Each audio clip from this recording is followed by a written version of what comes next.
वर्ग 12वा. विषय राज्यशास्त्र. प्रकरण पहिले. 1991 नंतरचे जग. स्वाध्याय. प्रश्न पहिला अ. दिलेल्या पर्यायांपैकी योग्य पर्याय निवडून विधाने पूर्ण करा. 1. दक्षिण आशियामध्ये संवाद निर्माण करणे हे डॅशचे प्रमुख उद्दिष्ट आहे. पर्याय सार्क, ब्रिक्स, G20, शांघाय सहकार्य संघटना. तर याचं योग्य पर्याय आहे सार्क. दक्षिण आशियामध्ये संवाद निर्माण करणे हे सार्कचे प्रमुख उद्दिष्ट आहे. 2. कॅटलोनियाला डॅशपासून स्वातंत्र्य हवे आहे.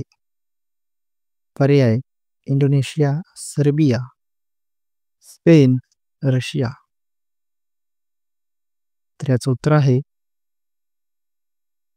कॅटलोनियाला स्पेनपासून स्वातंत्र्य हवे आहे.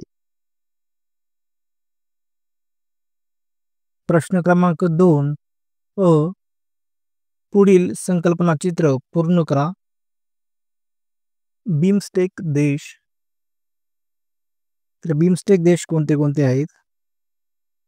बिमस्टेक मधील देश 1. Bharat, Sri Lanka, Nepal, Thailand, Myanmar, Bhutan, Bangladesh.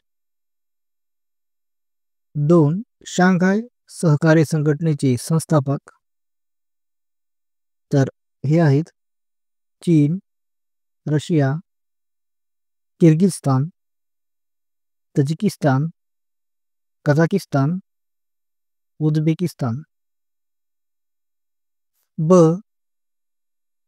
पाठातील नकाशाची निरीक्षण करून खालील प्रश्नांची उत्तरे लिहा.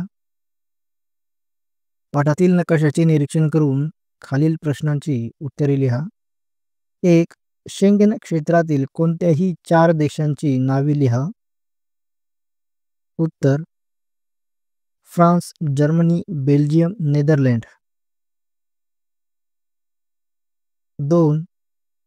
युरोपीय महासंघाचे सदस्य नसलेल्या मात्र शेंगेन या क्षेत्रात असलेल्या कोणत्याही 2 देशाची नावे लिहा.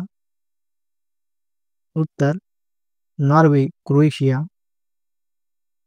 प्रश्न क्रमांक 3. खालील विधाने चूक की बरोबर ते सहकारण लिहा. 1. दक्षिण आशियातील व्यापारासाठी सार्क महत्त्वाचे आहे. हे विधान बरोबर आहे, कारण दक्षिण आशिया मुक्त व्यापार व्यवस्था सन 2006 साली कार्यान्वित झाली. 2. मास्ट्रिक्ट करार युरोपच्या संरक्षणासाठी करण्यात आला. उत्तर हे विधान चूक आहे, कारण युरोपीय युनियन स्थापन करण्यासाठी मास्ट्रिक्ट करार करण्यात आला होता. 3. 1980च्या दशकाला मानवतावादी हस्तक्षेपाचा सुवर्ण काळ म्हणतात. उत्तर हे विधान चूक आहे, कारण 1990च्या दशकाला मानवतावादी हस्तक्षेपाचा सुवर्ण काळ म्हणतात. प्रश्न क्रमांक 4. आपले मत नोंदवा. 1. मानवतावादी हस्तक्षेप. उत्तर युगोस्लाव्हियाच्या बोस्निया आणि हर्झगोविना प्रांतामध्ये प्रचंड प्रमाणात वांशिक हिंसाचार होता. हिंसेच्या प्रसंगामध्ये मानवी हक्काचे होत असलेल्या पायमल्लीमुळे लोकांत भीतीचे वातावरण होते. एक महत्त्वाची जागतिक संघटना म्हणून संयुक्त राष्ट्र या देशामध्ये हस्तक्षेप करून संघर्षाची किंवा युद्धाची परिस्थिती नियंत्रणात ठेवण्याचा प्रयत्न करते. हस्तक्षेपाचे उद्दिष्ट केवळ चालू असणारे युद्ध थांबवणे हे नसून भविष्यात अशा प्रकारे या संभाव्य युद्धांना आळा घालणे, शांतता प्रस्थापित करणे, पीडितांच्या मानवी हक्कांचे संरक्षण करणे आणि शांतता रक्षण करणे याच कारणासाठी संयुक्त राष्ट्राने कंबोडिया, सोमालिया आणि युगोस्लाविया या देशांमध्ये हस्तक्षेप केला. 2.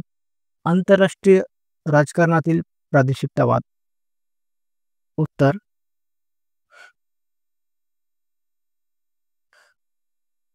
एखादी परदेशी संघटना निर्माण करण्यासाठी अथवा त्याचा भाग होण्यासाठी अनेक देश एकत्र येताना दिसतात. या संघटना भौगोलिक तत्वावर किंवा समान राजकीय, वैचारिक, आर्थिक इत्यादी घटकावर आधारलेल्या असू शकतात.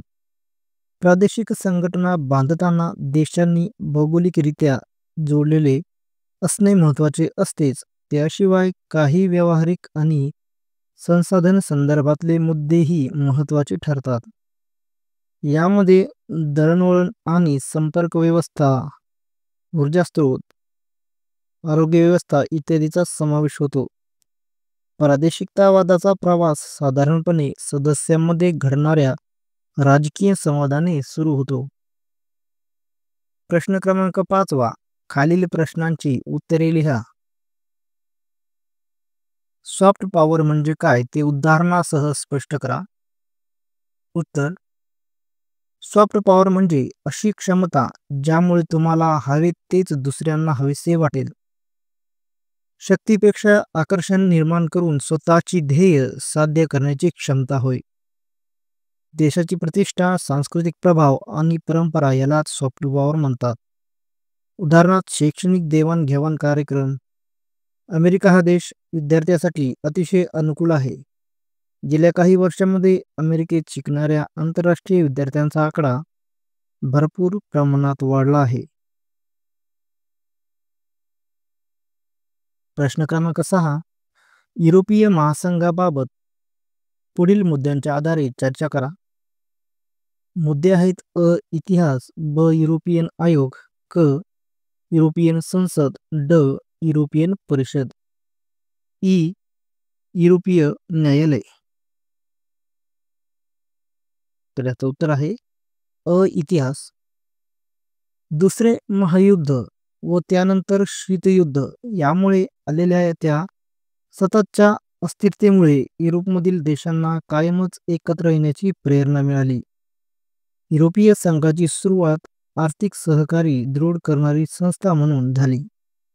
त्यामागची अशी कल्पना होती की जेव्हा देश एकमेकांशी व्यवहार करतील तेव्हा ते आर्थिकरित्या परस्परांवर अवलंबून असतील. त्यामुळे त्यांच्यामधील संघर्ष टळू शकेल. 7 फेब्रुवारी 1992 रोजी मास्त्रित करार अंमलात येऊन युरोपीय संघाची स्थापना झाली. या करारामुळे सहकार्याचा परिघ वाढला आणि त्या अंतर्गत व्यवहार, न्यायालयीन बाबी, परराष्ट्र आणि संरक्षण धोरणांचा समावेश झाला. ब. युरोपियन आयोग. युरोपियन आयोग हा आयोग युरोपियन युनियनच्या कार्यकारी नोकरशाहीशी संबंधित असा घटक आहे. युरोपियन आयोग मुख्यतः नव्या कायद्यासाठीचे प्रस्ताव सुचवणे, युरोपियन संसदेने आणि आयोगाने घेतलेल्या धोरणात्मक निर्णयाची अंमलबजावणी करणे या जबाबदाऱ्या पार पाडतो. क. युरोपियन संसद. युरोपियन संसदेत एकूण प्रत्यक्ष निवडणुकीद्वारे एकूण 751 सदस्य 5 वर्षाच्या कार्यकाळासाठी निवडले जातात. संसदेवर कायदेविषयक, देखरेखीच्या आणि अर्थविषयक जबाबदाऱ्या सोपवल्या जातात. ड. युरोपियन परिषद. युरोपियन परिषदेच्या रचनेत सदस्य राष्ट्रांचे राष्ट्राध्यक्ष किंवा प्रधानमंत्री, त्यांचे परराष्ट्रमंत्री व त्यासोबत परिषदेचे पूर्णवेळ अध्यक्ष यांचा समावेश असतो. ही परिषद 4 वेळा भरवली जाते, वर्षातून 4 वेळा, आणि युरोपियन युनियनला सामायिक नेतृत्व प्रदान करते. ई. युरोपीय न्यायालय. युरोपीय न्यायालय युरोपियन युनियनमधील कायद्यांचा आणि करारांचा अर्थ लावणे व निवाडा करणे हे कार्य पार पाडते. युरोपियन युनियनचे कायदे सदस्य देशांच्या राष्ट्रीय कायद्यापेक्षा श्रेष्ठ मानले जातात. प्रकरण दुसरे. 1991 नंतरच्या महत्त्वाच्या संकल्पना आणि जागतिकीकरण. स्वाध्याय. प्रश्न पहिला अ. दिलेल्या पर्यायांपैकी योग्य पर्याय निवडून विधाने पूर्ण करा. 1. माहितीच्या युगातील तंत्रज्ञान हे साधारणतः डॅश स्वरूपाचे असते. पर्याय आंतरराष्ट्रीय, राष्ट्रीय, स्थानिक, प्रादेशिक. तर याचं उत्तर आहे माहितीच्या युगातील तंत्रज्ञान हे साधारणतः आंतरराष्ट्रीय स्वरूपाचे असते. 2. 1995 मध्ये गॅटच्या जागी डॅश स्थापना करण्यात आली. पर्याय युरोपियन युनियनची, जागतिक व्यापार संघटनेची, संयुक्त राष्ट्रांची, जागतिक बँकेची. तर याचं योग्य उत्तर आहे 1995 मध्ये गॅटच्या जागी जागतिक व्यापार संघटनेची स्थापना करण्यात आली. ब. गटात न बसणारा शब्द ओळखा. Mobile, satellite, internet, gramophone. तर याचं उत्तर आहे ग्रामोफोन. क. दिलेल्या विधानांसाठी समर्पक संकल्पना लिहा. 1. आंतरराष्ट्रीय व्यापारासंबंधी एकमेव आंतरराष्ट्रीय संघटना. तर याचं उत्तर आहे WTO, वर्ल्ड ट्रेड ऑर्गनायझेशन, जागतिक व्यापारी संघटना. 2. अनेक देशांत कार्यरत असलेली कंपनी. उत्तर बहुराष्ट्रीय कंपनी. ड. खालीलपैकी प्रत्येक गटातील चुकीची जोडी दुरुस्त करून लिहा. 1. सेवा क्षेत्र, बँक. 2. बौद्धिक संपदा, ट्रेडमार्क. 3. नाशवंत वस्तू, कोळसा. तर यातील चुकीची जोडी आहे पर्याय क्रमांक 3, नाशवंत वस्तू, कोळसा. तर या जागी दुरुस्त करून जोडी लिहिता येईल आपल्याला. नाशवंत वस्तू, फळे, फुले, बियाणे. 2. 1. चीन साम्यवादी बाजारपेठीय अर्थव्यवस्था. 2. भारत भांडवलशाही बाजारपेठीय अर्थव्यवस्था. 3. पाश्चिमात्य युरोपीय देश कल्याणकारी बाजारपेठीय अर्थव्यवस्था. तर यातील चुकीची जोडी आहे पर्याय क्रमांक 2, भारत भांडवलशाही बाजारपेठीय अर्थव्यवस्था. तर या जागी योग्य जोडी होईल भारत आर्थिक उदारीकरण.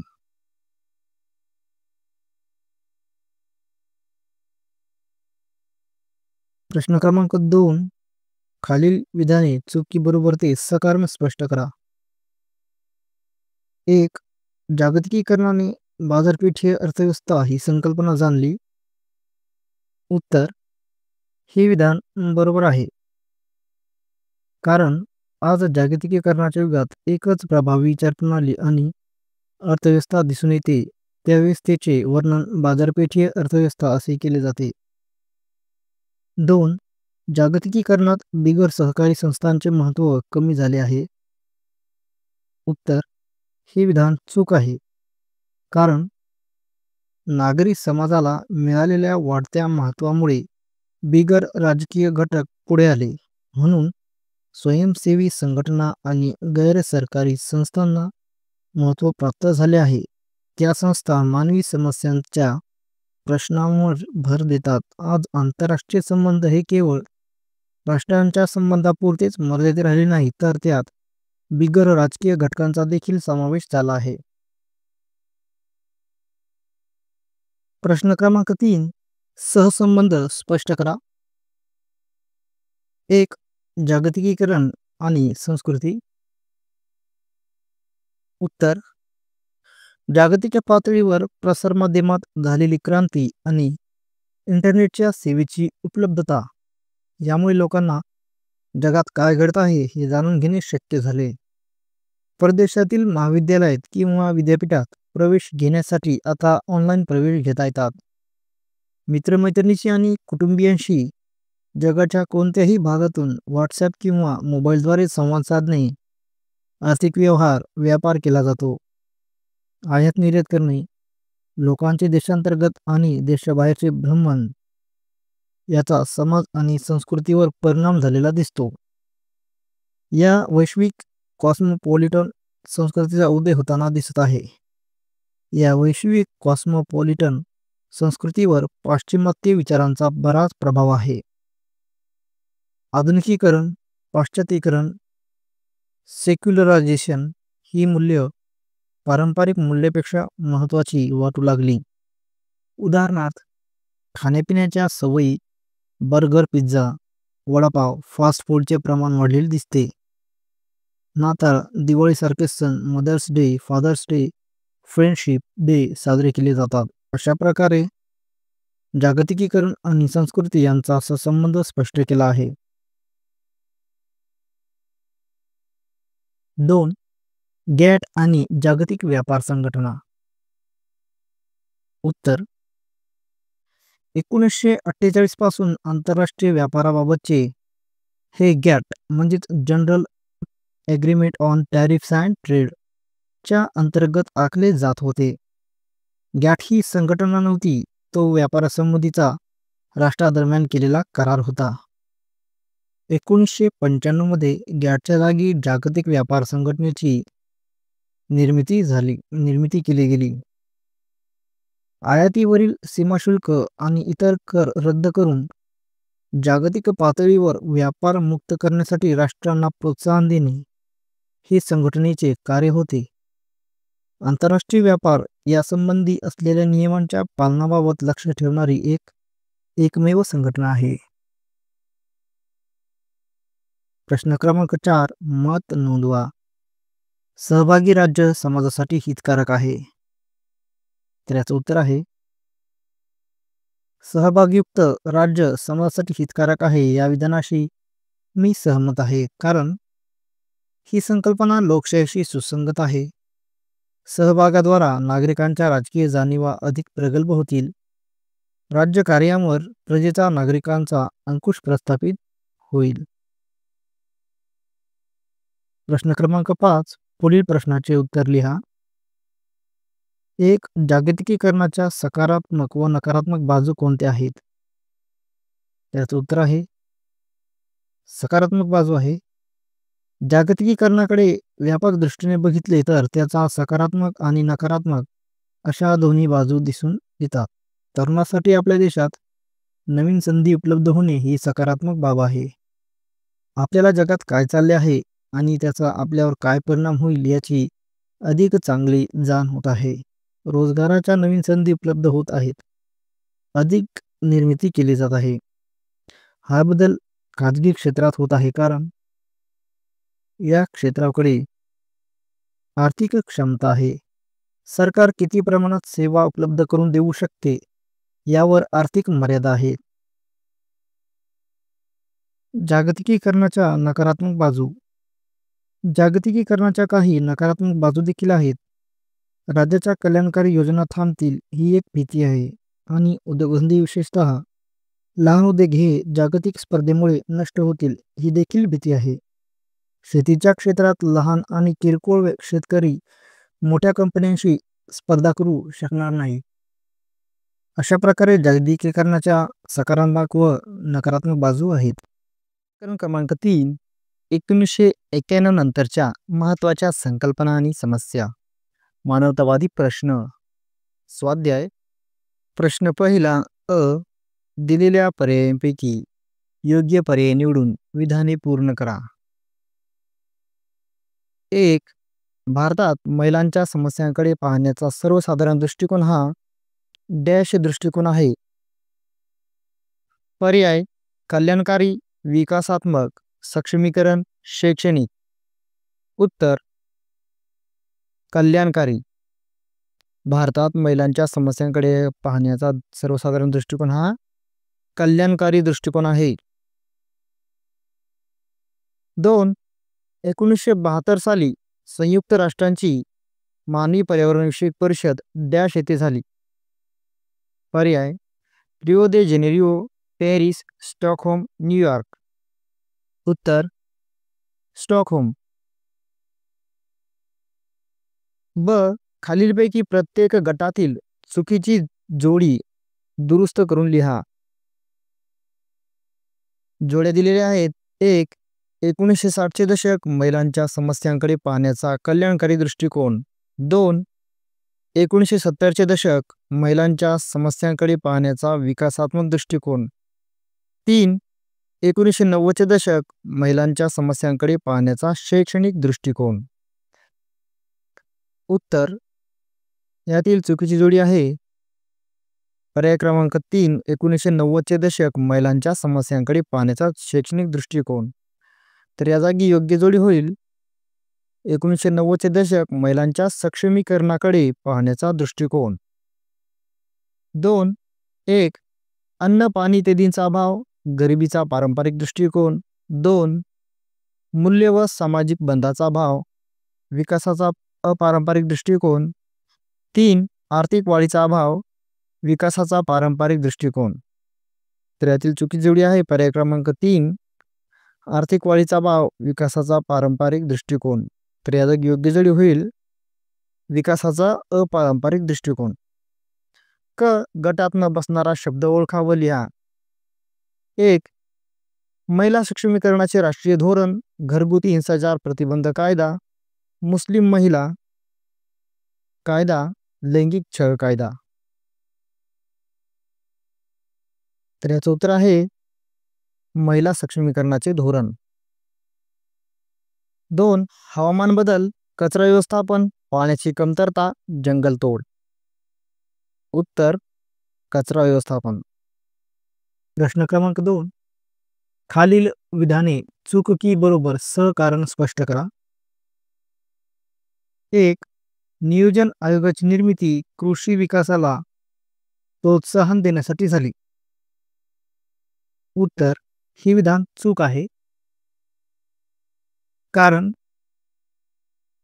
मार्च 1950 मध्ये भारत सरकारने लोकांचे राहणीमान सुधारण्यासाठी तसेच देशाचा आर्थिक विकास घडवून आणण्यासाठी नियोजन आयोगाची स्थापना केली. 2. राष्ट्रीय महिला आयोगाची स्थापना महिला हक्क संरक्षणासाठी करण्यात आली. उत्तर हे विधान बरोबर आहे. कारण 1990 मध्ये कायद्याद्वारे राष्ट्रीय महिला आयोगाची स्थापना झाली. यात महिलांच्या हक्कांचे व कायदेशीर बाबींचे संरक्षण करण्याची ग्वाही देण्यात आली.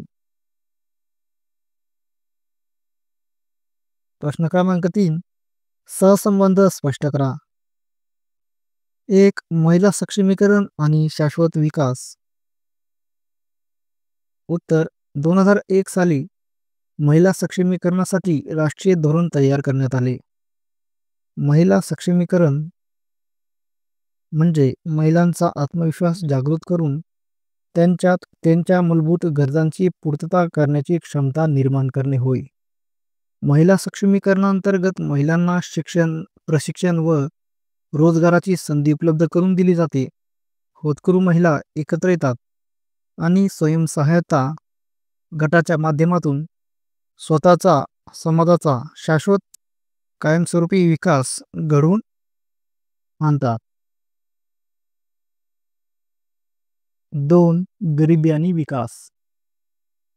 उत्तर गरिबी म्हणजे एखाद्या व्यक्तीची, कुटुंबाची किंवा समाजाची अशी परिस्थिती जिथे लोकांच्या स्वतःच्या मूलभूत गरजा भागवणे शक्य नसते किंवा कठीण असते. गरिबीमुळे शिक्षणाचा अभाव असतो, त्यातूनच मागासलेपणा उद्भवतो. दारिद्र्य निर्मूलन कार्यक्रमाचे उद्दिष्ट अशा दुर्बल, दुर्लक्षित घटकांना रोजगार व स्वयंरोजगाराच्या संधी उपलब्ध करून देणे होय.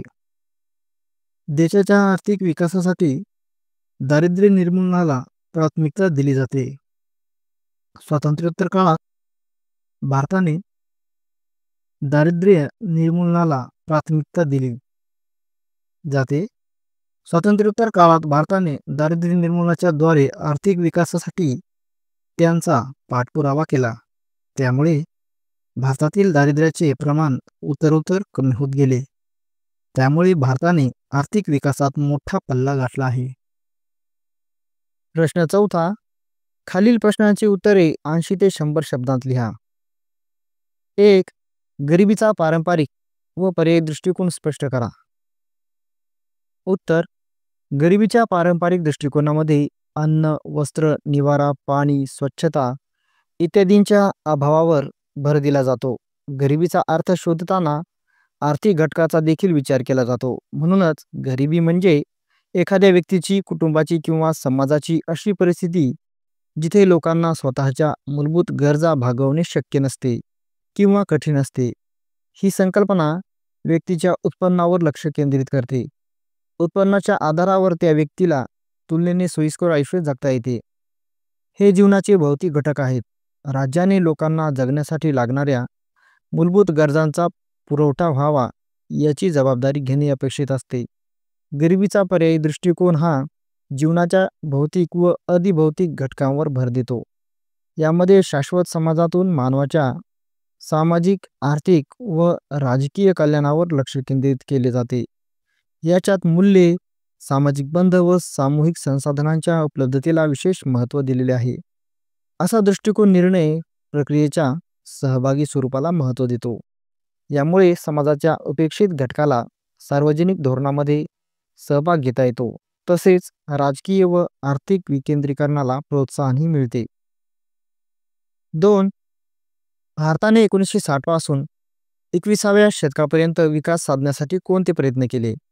उत्तर: भारताने विकासासाठी नियोजनाचा दृष्टिकोन स्वीकारला.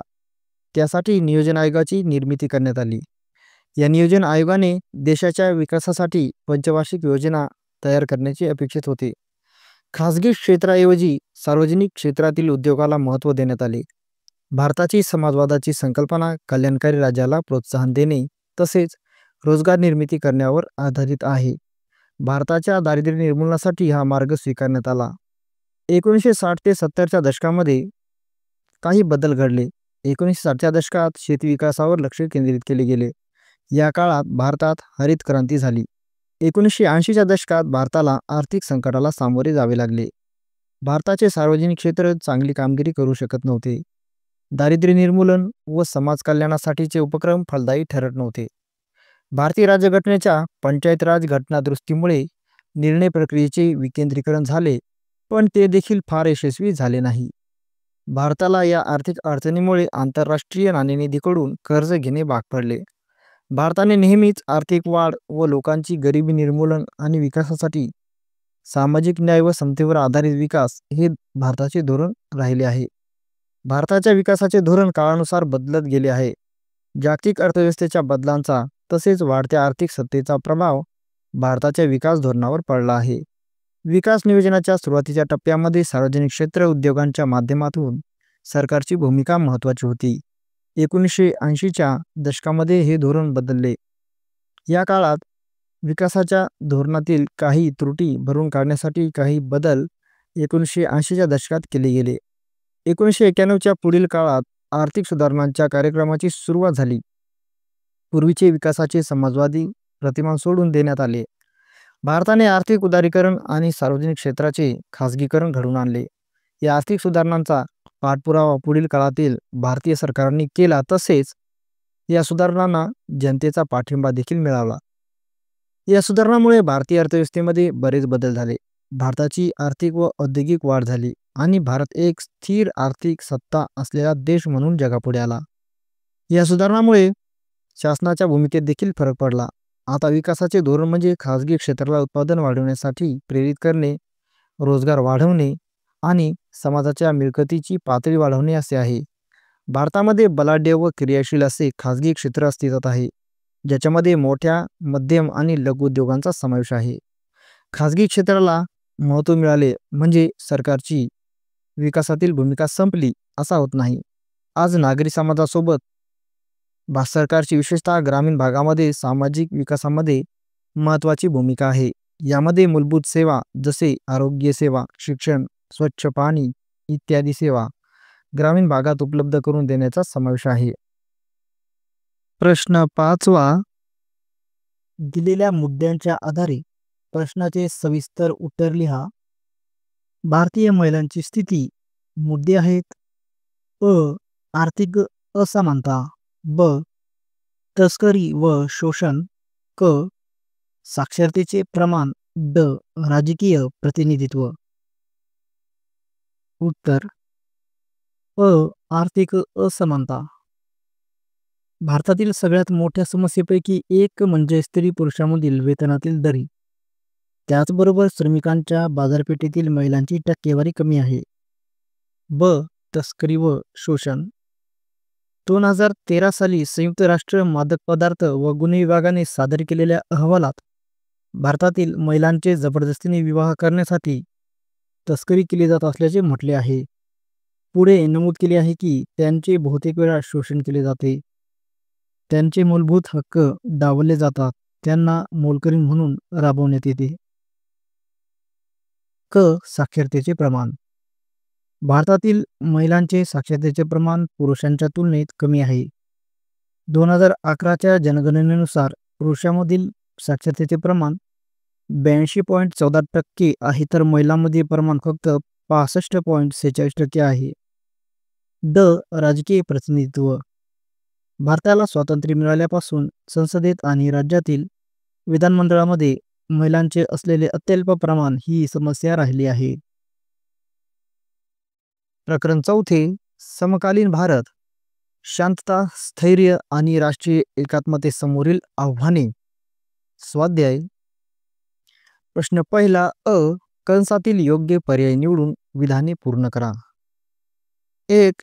डॅश तमिळ प्रश्नावर घेतलेल्या भूमिकेचा परिणाम म्हणजे आत्मघाती हल्ल्यात राजीव गांधींची हत्या. पर्याय: तामिळनाडूतील, बांगलादेशातील, श्रीलंकेतील, पाकिस्तानमधील. उत्तर: श्रीलंकेतील. श्रीलंकेतील तमिळ प्रश्नावर घेतलेल्या भूमिकेचा परिणाम म्हणजे आत्मघाती हल्ल्यात राजीव गांधींची हत्या झाली. 2. पहिली राष्ट्रीय एकात्मता परिषद डॅश साली घेण्यात आली. पर्याय: 1961, 1962, 1963, 1964. उत्तर: 1962. पहिली राष्ट्रीय एकात्मता परिषद 1962 साली घेण्यात आली. ब. खालील प्रत्येक गटातील चुकीची जोडी दुरुस्त करून पुन्हा लिहा. 1. LTTE Sri Lanka, IRA Ireland, Basque Fatherland and Liberty Portugal. तर यातील चुकीची जोडी आहे पर्याय क्रमांक 3. तर या जागी योग्य जोडी होईल बॅस्क्यू फादरलँड अँड लायबर्टी स्पेन. 2. बोको हराम बांगलादेश, अफगाण तालिबान, अफगाणिस्तान जैश ए मोहम्मद पाकिस्तान. तर यातील चुकीची जोडी आहे ती आहे पर्याय क्रमांक 1 बोको हराम बांगलादेश. तर या जागी योग्य जोडी होईल बोको हराम नायजेरिया. क. दिलेल्या पर्यायांपैकी योग्य कारणे निवडून विधाने पूर्ण करा. 1. जहालवादी डावे गट पायाभूत विकास कामामध्ये अडथळे निर्माण करतात कारण ते सरकारच्या विरोधात आहेत. विरोधी पक्ष त्यांना असे करण्यास सांगतात. शासनाच्या योजना या भागात कुचकामी ठरतात असा त्यांना प्रचार करायचा असतो. तर यातील योग्य पर्याय आहे पर्याय क. शासनाच्या योजना या भागात कुचकामी ठरतात असा त्यांना प्रचार करायचा असतो. 2. 1990च्या दशकात काश्मीरी पंडितांनी 1990च्या दशकात काश्मीरी पंडितांनी काश्मीरमधून स्थलांतर केले कारण पर्याय: ते काश्मीरचे नव्हते, तेथे इस्लामिक आक्रमकता वाढली, तेथे रोजगाराच्या संधी नव्हत्या. उत्तर: तेथे इस्लामिक आक्रमकता वाढली. प्रश्न क्रमांक 2. अ. गटात न बसणारा शब्द ओळखा. दहशतवाद, नक्षलवाद, राष्ट्रवाद, उग्रवाद. तर यापैकी गटात बसणारा शब्द आहे राष्ट्रवाद. दिलेल्या विधानासाठी समर्पक संकल्पना लिहा.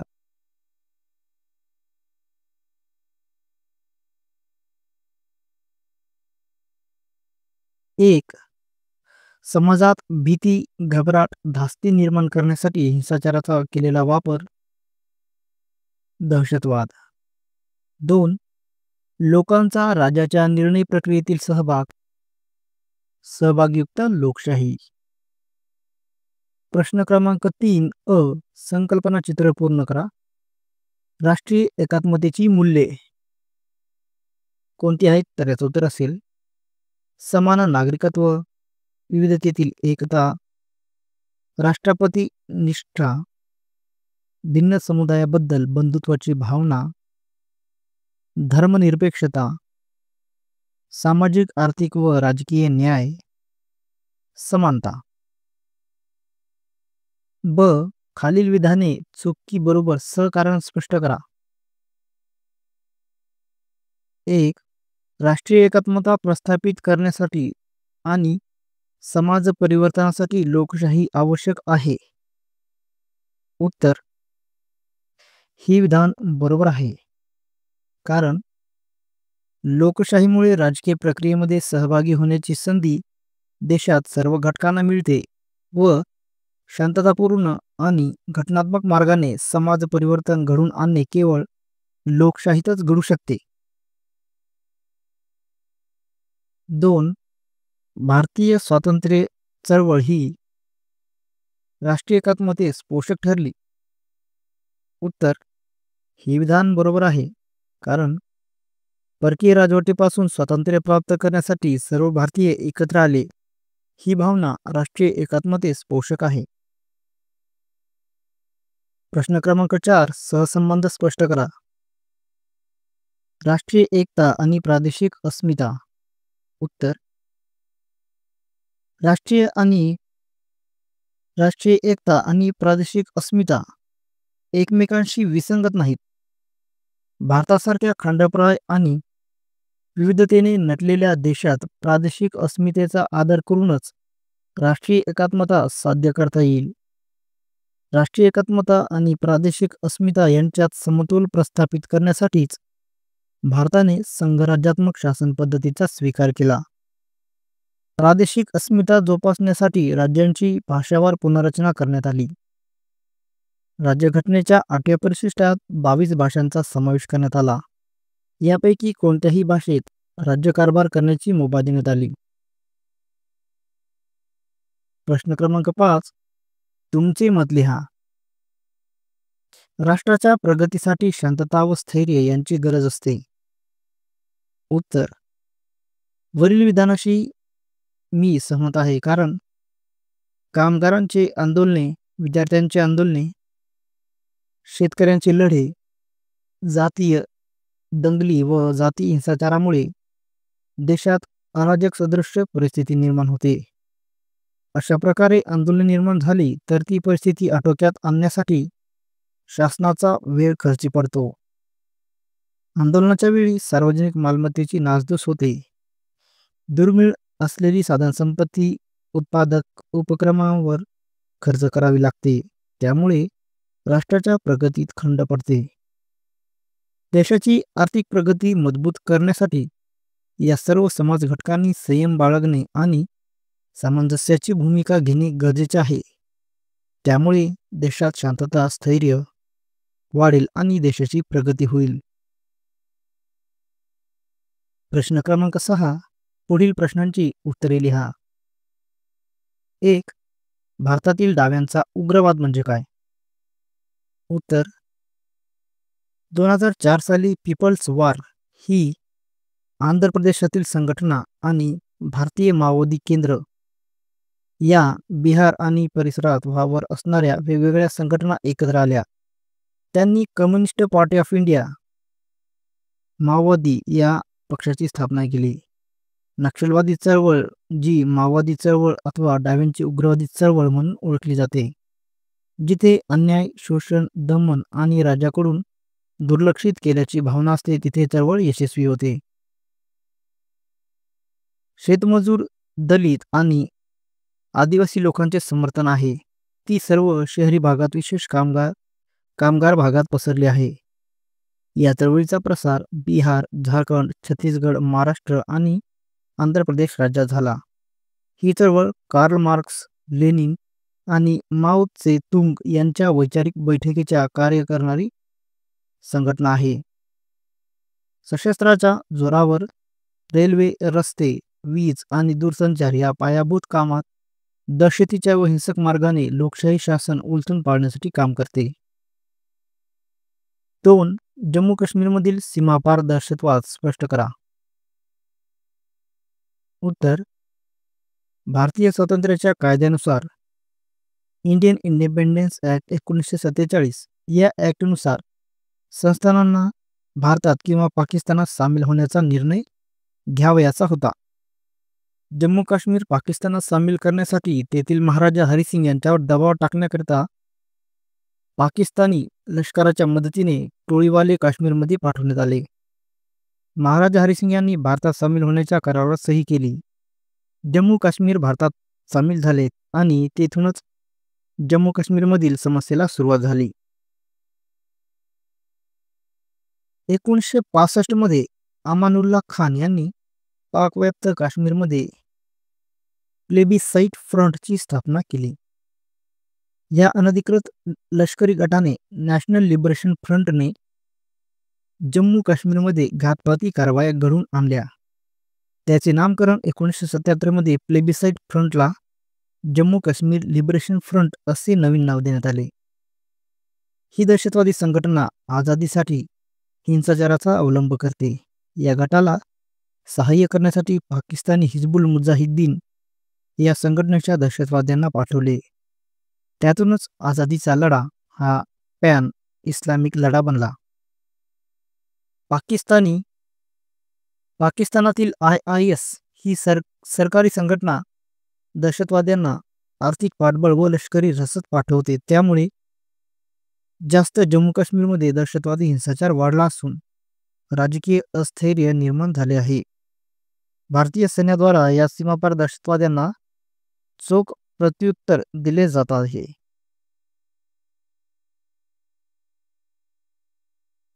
प्रश्न 7वा.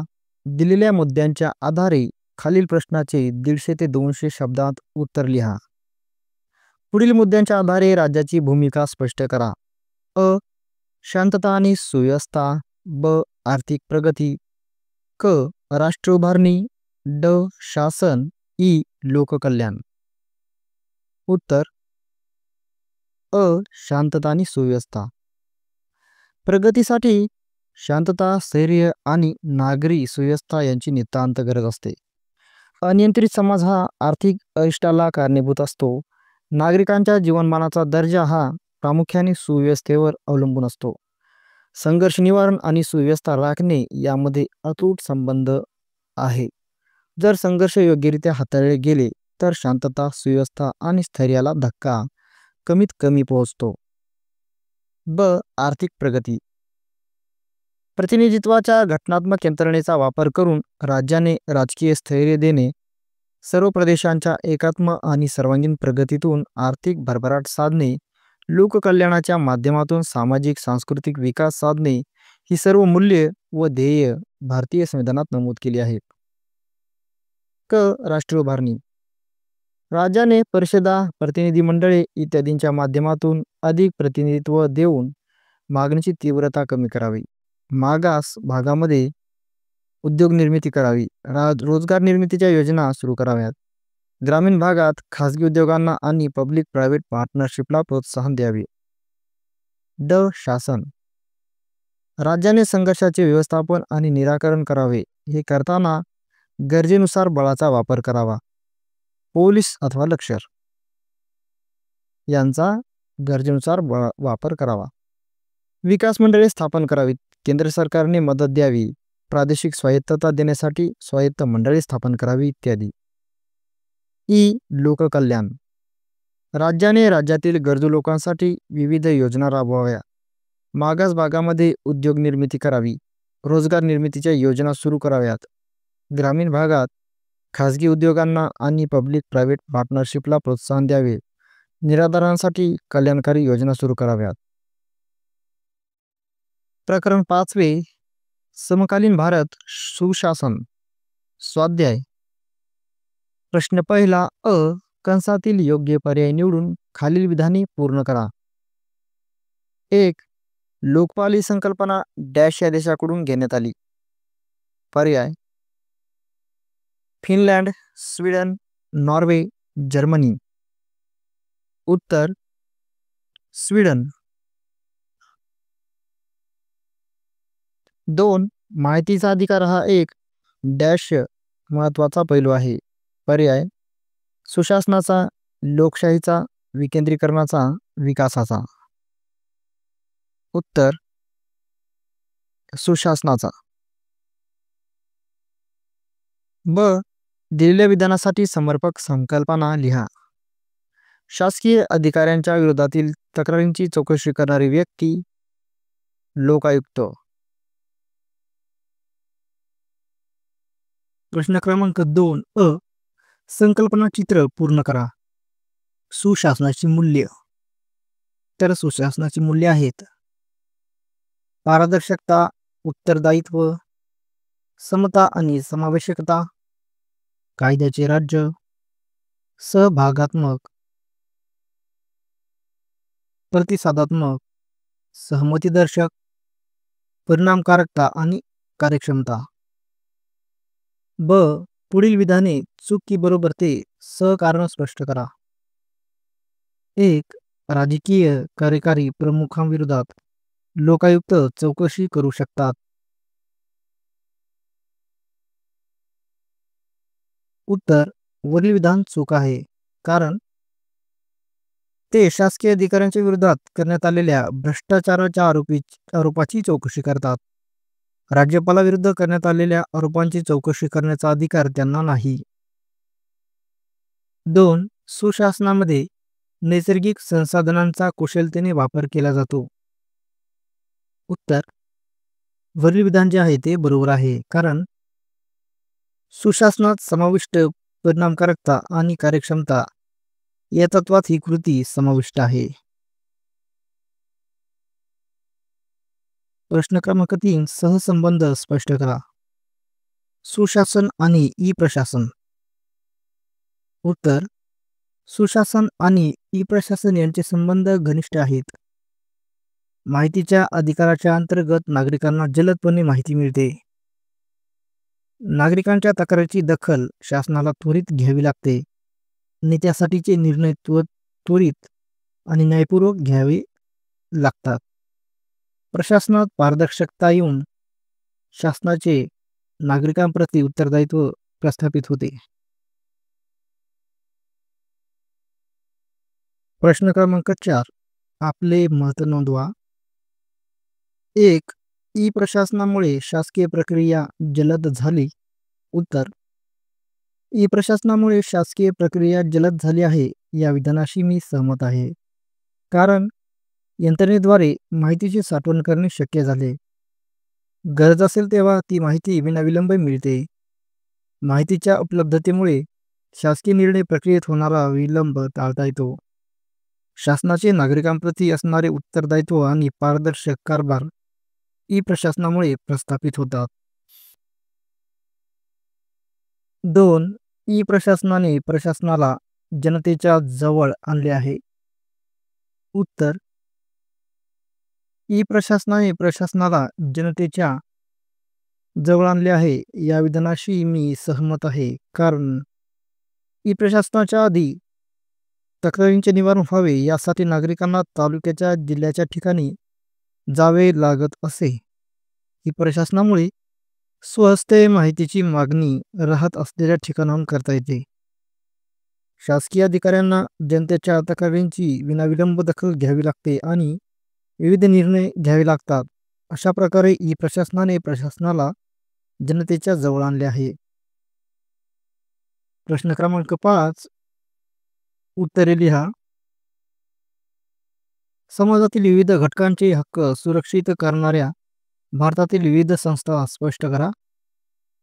उत्तर, शासनाने समाजातील विविध घटकांचे हक्क जपण्याच्या दृष्टीने पुढील संस्थांची निर्मिती केली आहे. 1. राष्ट्रीय अनुसूचित जाती आयोग.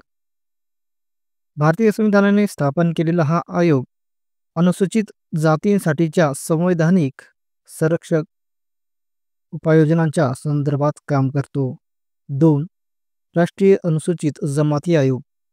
भारताच्या संविधानाने स्थापन केलेला हा आयोग संविधानाने हमी दिलेल्या संरक्षक उपाययोजनांच्या संदर्भात काम करतो. 3. राष्ट्रीय मानवाधिकार आयोग.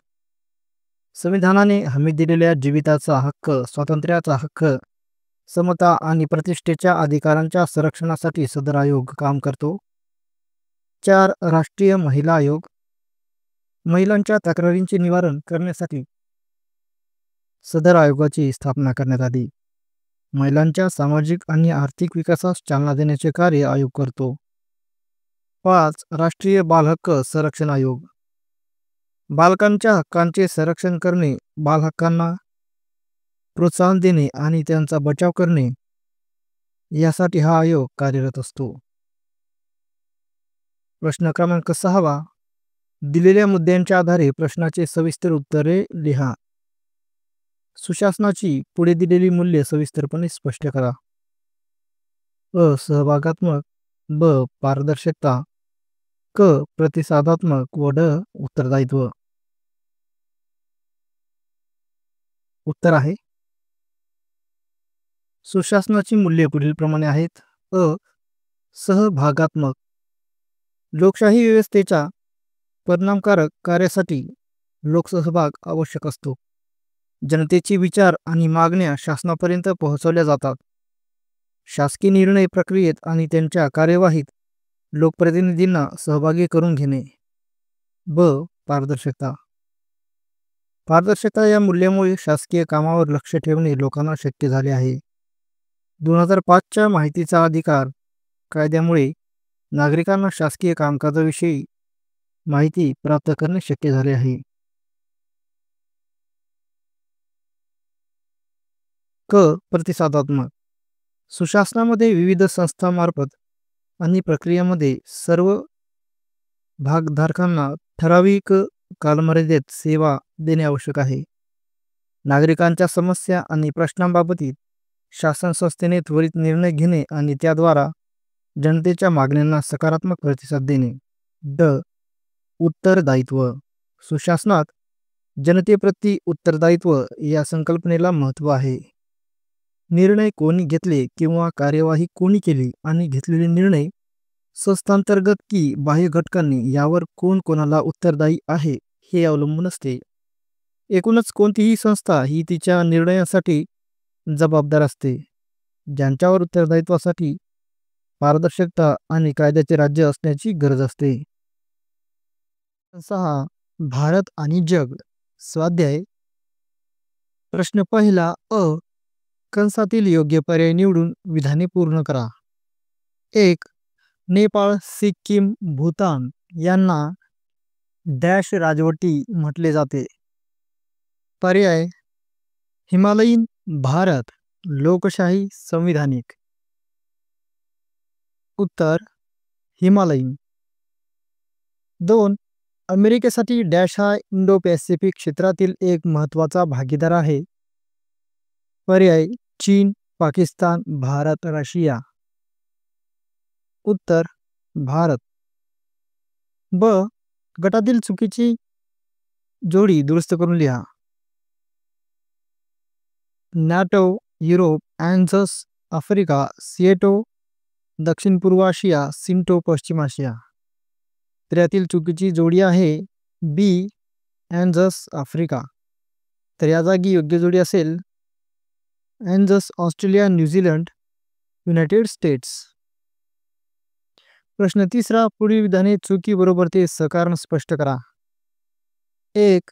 म्यानमार हा भारताचा पारंपरिक मित्र आहे. उत्तर. वरील विधान बरोबर आहे, कारण भारताच्या पूर्वेकडे असलेल्या या देशाबरोबर भारताचे प्राचीन काळापासून सांस्कृतिक व व्यापारी संबंध होते.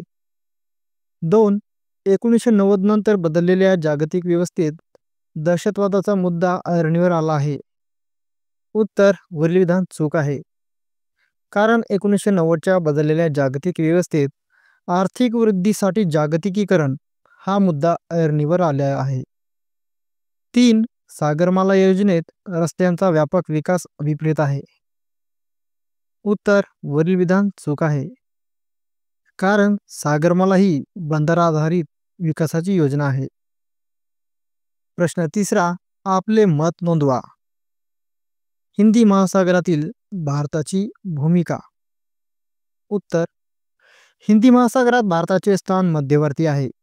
पश्चिम, दक्षिण आणि आग्नेय आशियातील देशांसाठी प्राचीन काळापासून भारताचे स्थान महत्त्वाचे आहे. प्राचीन काळापासून या देशांबरोबर भारताचे सांस्कृतिक व व्यापारी संबंध आहेत. स्वातंत्र्योत्तर कालखंडात हे संबंध दृढ करण्यासाठी भारत प्रयत्नशील आहे. आफ्रिका खंडातील वंशवाद आणि वसाहतवादाला भारताने सातत्याने विरोध केला आहे. या खंडातील देशांच्या स्वातंत्र्य लढ्याला आणि त्यानंतरच्या राष्ट्रनिर्मितीच्या कार्याला भारताने पाठिंबा दिला आहे. प्रश्न 4. खालील प्रश्नांची उत्तरे 80 ते 100 शब्दांत लिहा. 1. भारत आफ्रिका संबंधावर टीप लिहा. उत्तर पूर्व आणि दक्षिणी आफ्रिकी देशात मिळून भारतीय वंशाचे सुमारे 2 कोटी लोक राहतात. वंशभेदाच्या धोरणाविरुद्ध गांधीजींनी दक्षिण आफ्रिकेत सत्याग्रह केला. भारताने आफ्रिका खंडातील वसाहतवाद विरोधी राष्ट्रीय स्वातंत्र्याच्या आंदोलनास सातत्याने पाठिंबा दिला आहे. आफ्रिका खंडातील खनिज तेल आणि अन्य व्यवसायात भारतीय उद्योजकांनी भांडवली गुंतवणूक केली आहे. 2. भारत चीन संबंधावर थोडक्यात चर्चा करा.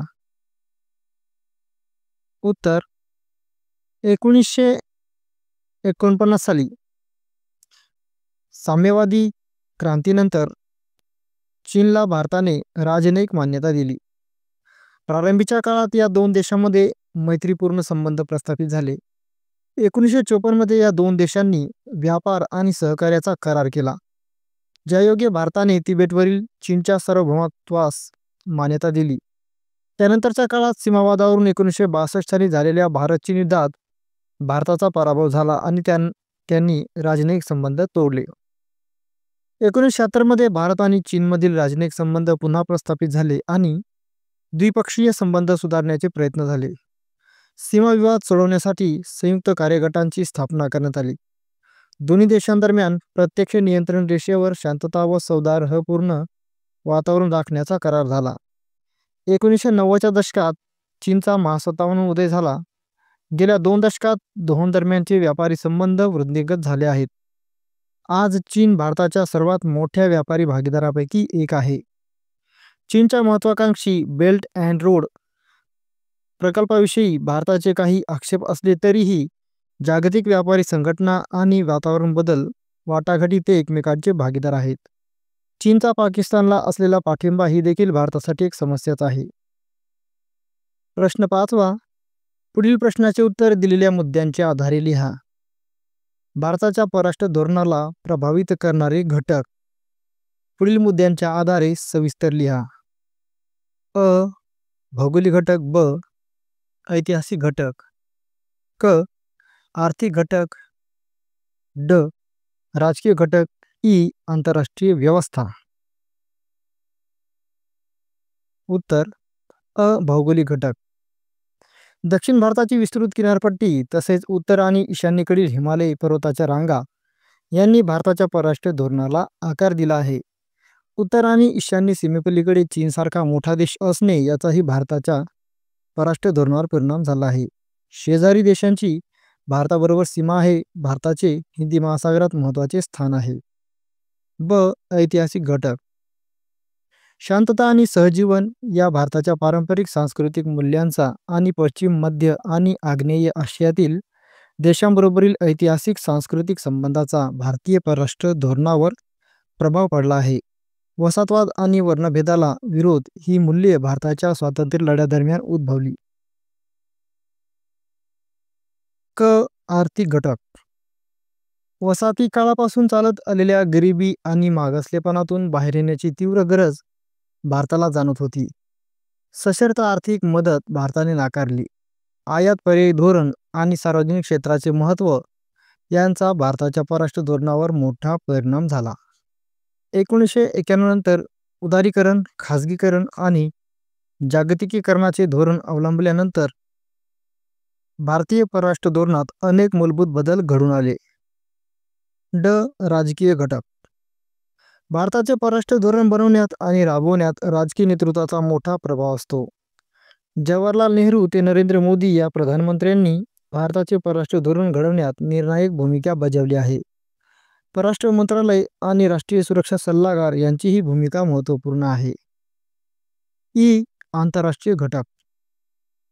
शीतयुद्धाच्या काळात द्विध्रुवीय व्यवस्था आणि महासत्तांचे राजकारण यांचा भारतीय परराष्ट्र धोरणावर प्रभाव पडला. शीतयुद्ध संपल्यानंतर भारताच्या परराष्ट्र धोरणात मोठे बदल घडले. आंतरराष्ट्रीय व्यवस्थेप्रमाणे क्षेत्रीय व्यवस्थेचाही भारताच्या परराष्ट्र धोरणावर प्रभाव पडला आहे.